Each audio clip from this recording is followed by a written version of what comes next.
정부에서는 공급량 확보를 위해 용적률을 푸는 방안을 준비 중입니다. 또한 공공재건축이라는 방안을 통해 임대주택을 더 짓는 조건으로 용적률 인센티브를 부여하려 합니다. 이에 따라 재건축 수익 공식이 바뀔 수 있을 듯 합니다.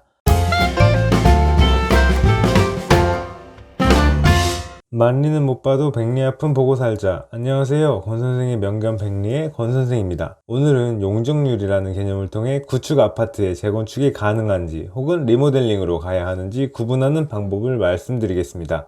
그리고 새로운 선택지인 공공재건축에 대해서도 말씀드리겠습니다. 먼저 건폐율과 용적률에 대해 말씀드릴게요. 건폐율은 전체 땅 면적 대비 건물의 1층 대지 면적 비율을 이야기합니다. 일반적으로 아파트의 건폐율은 약 10에서 20% 사이입니다. 전체 필지의 10에서 20%에만 건물이 올라가 있다는 이야기지요. 여러분, 동간 간격 널찍한 아파트 선호하시죠? 동간 간격이 넓다는 건 땅 전체적으로 빈 공간이 많다는 이야기이고, 이는 곧 건폐율이 낮다는 것을 의미합니다. 두 번째는 용적률입니다. 용적률은 대지 면적 대비 건물의 연면적, 즉 각 층의 지상층 연면적 비율입니다. 좀 더 직관적으로 말씀드리면 고층 건물은 용적률이 높고 저층 건물은 용적률이 낮습니다.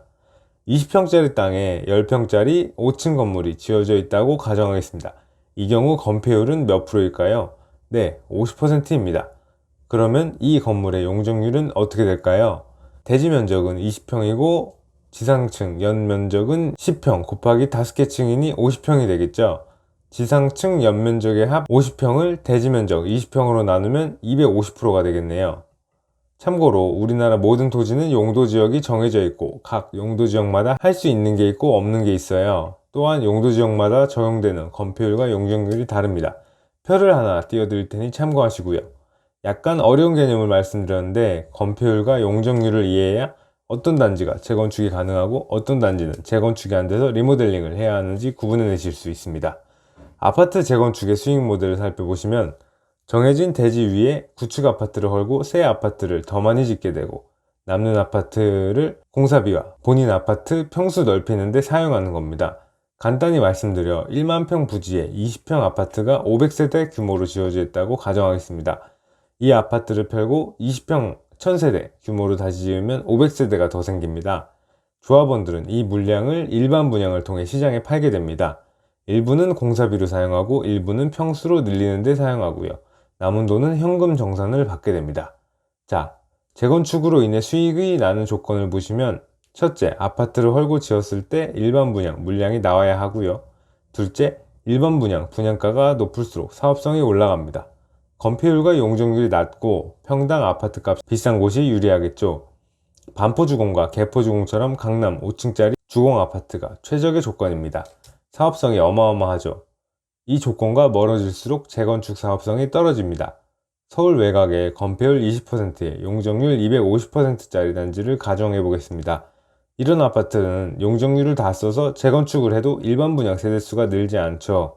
집가도 낮아서 다시 질 유인도 없고요. 이런 경우는 재건축이 어렵겠죠. 집주인분들이 돈을 모아 공사비를 충당해야 하는데 이런 외곽일수록 평당 6, 700씩 내서 다시 짓느니 그냥 사시겠다는 분들이 많을 겁니다. 이렇게 재건축 사업성이 안 나오는 단지들이 리모델링으로 가게 됩니다. 리모델링은 기본적으로 1대1로 이루어지게 됩니다. 내력벽 등의 구조체를 그대로 두고 건물을 새로 짓기 때문에 재건축과는 달리 구조 안정성에서 높은 점수를 받아야 합니다. 요즘에는 수직 증축형 리모델링이라 그래서 위로 3개 층 정도를 더 올려짓고 위에 올려지는 물량을 일반 분양으로 팔아 건축비를 조달하기도 합니다. 강서구의 등촌 부영 아파트가 현재 수직 증축형 리모델링의 시범단지로 지정되어 사업을 추진 중입니다.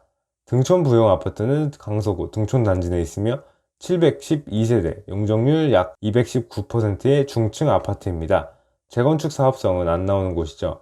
하지만 수직 증축형 리모델링을 꾸준히 추진한 결과 안전진단을 통과하고 현재 수직 증축을 통해 15%인 약 106가구를 증축하는 것을 계획하고 있습니다. 다만 현재 내력벽 철거를 허가할 것인지에 대해서는 용역 중입니다. 내력벽 철거가 가능하다면 3베이, 4베이 등 구조 변경이 좀 더 자유로울 것이어서 더 많은 가치 향상이 예상됩니다. 리모델링을 하고 나면 대략 주변 신축 아파트의 90% 내외선에서 시세가 형성된다고 합니다. 이 점을 참고하셔서 투자 포인트를 잡아주시면 되겠네요. 서울시 용적률 250% 기준으로 현재 사업성이 확보된 아파트는 24평 이상으로 구성된 용적률 200% 미만 아파트입니다. 용적률이 이보다 높으면 일반 분양 물량이 충분히 나오지 않아 사업성이 떨어지고요. 용적률이 낮아도 24평 미만 소형 평수가 대부분이면 용적률 여유분을 세대당 평수 늘리는 데 쓰고 일반 분양 물량을 만들어내기 어렵기 때문에 200%도 어렵습니다. 한 150% 정도 되어야 사업성이 나올 거예요. 또 기존 아파트가 위치한 곳의 지가가 높아야 일반 분양으로 아파트를 팔았을 때 들어오는 돈이 많아지므로 아파트 값이 비싼 곳이 유리합니다. 아파트 건축비가 강남이라고 비싸고 강북이라고 싼 게 아니잖아요. 32평 아파트 짓는데 들어가는 돈은 전국 팔도를 불문하고 거의 비슷할 거예요. 지금까지는 용적률을 통해 아파트의 재건축 사업성을 대략적으로 추정해보는 방법을 알려드렸습니다. 다만 앞으로는 추가적인 옵션들이 있을 것입니다. 정부에서는 공급량 확보를 위해 용적률을 푸는 방안을 준비 중입니다. 또한 공공재건축이라는 방안을 통해 임대주택을 더 짓는 조건으로 용적률 인센티브를 부여하려 합니다. 이에 따라 재건축 수익 공식이 바뀔 수 있을 듯 합니다. 해당 내용은 다음 영상에서 좀 더 자세히 분석드리겠습니다. 구독, 좋아요 부탁드립니다. 감사합니다.